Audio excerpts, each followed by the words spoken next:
Yan, nagtatawag na yung inahin para magpadili na sa kanyang mga biik.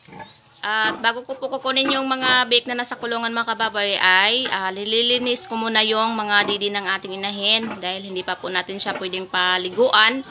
At medyo may mga dumi-dumi pa dun sa sahig kaya dumidikit dun sa didi niya. Kaya nililinis ko muna yung mga didi niya bago natin kunin dun sa kulungan yung ating mga biik. So wala pa pong 24 hours kasi nag-umpisa siyang mga anak alas 6 ng gabi. Tapos natapos po kami mga 10:30. Yun na yung huling labas ng 10 biik niya mga kababoy. Yung 10:30 na yun kasi naglabas na rin yung placenta niya. Yung paglabas ng placenta niya ay mga 2 beses yan eh. Yung mga lalaking parte ng placenta. Nakalabas na yung una at meron na rin ding pangalawa. Kaya nag-expect kami na hanggang 10 lang talaga yung biik. Kaso, yung nagpadili na kami ng 12:30, 2 oras na yung lumipas. Yun, nasundan pa ng 2. So, 12 sana. Kaso, halos sabay silang lumabas. Paglabas ng 11, sumabay din yung 12. Kaso, patay yun. Kaya, sayang talaga mga kababoy. At hindi din natin na-expect na meron pa yung isa. Kasi, lampas 2 oras na eh. Lumabas yung placenta. So, yun yung ginagawa ko mga kababoy. Bago natin siya padidihin, yung mga biik ay lililinis muna natin yung mga didi nila. At itutulungan natin yung mga biik natin para mahanap yung mga kung saan sila dididi. Kasi hindi pa nila alam kung...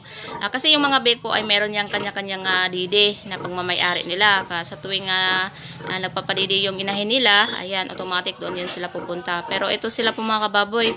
Kasi nga, 11 lang sila, tapos 15 piraso yung didi ng ating inahin. Ayan, nahihirapan po ako sa kanila kasi hindi po talaga sila marunong maghanap ng kanilang sariling didi. Kaya wala naman tayong problema po mga kababoy, kaya ina-assist po natin. Total, wala pa naman pong 24 hours itong ating mga biik. Kaya ganun din po.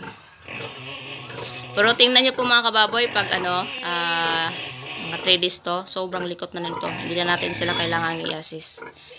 Yan, sobrang malulusog ko na ating mga biik. Mahaba ko yung mga pangangatawan nila. Yan, sa awa naman po ng Diyos ay wala pong mga komplikasyon sa pagpanganak ng ating inahin.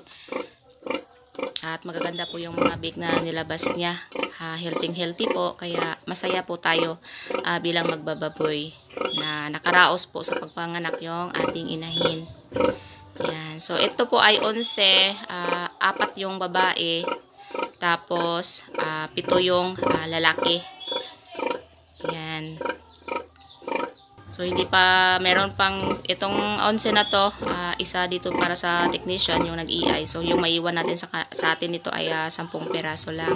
Yan, napaka-healthy talaga ng mga biik natin mga kababoy. Kalain nyo, wala pa yung one day ha, wala pa yung 24 hours, wala nang pinanganak. At itong inahin natin ay hindi pa pala nakatayo kasi masakit pa yung pangangatawan niya. Kaya hindi din natin siya pinipilit na patayuin. Kaya minsan uminom lang siya ng tubig. Yung may halo natin na amoxil B at saka ano ba yung isa? LFB. Kasi yun yung pipainom natin. Good for 1 week. So, ngayon mga kababay, naghahakot na naman ako nitong ating mga biik. Ibabalik ko na sila sa kanilang mga kulungan. Kasi tapos na silang magdidi. So, saglit lang naman kasi yan magdidi mga kababoy. Mga 5 minutes tapos na yan. So, balik na naman natin sila. Kasi may tendency yan. Pag hindi po natin sila kukunin, mag-aaway po yan. Mag-aagaw-agawan po yan sila ng mga parang naglalaro-laro. Ngayon, ipapakita ko naman sa inyo mga kababoy yung ginawa natin na kulungan ng ating mga biik. Customize lang po to. Mga luma namin na bintana. Yun yung ginawa namin. Tapos, yung sahig pala nito ay nilagyan namin ng dahon ng saging. Yung brown na dahon ng saging. Ano bang tawag dyan? Basta yung brown na, yung matanda na. Tapos kaya ng umaga, pinalitan ko to.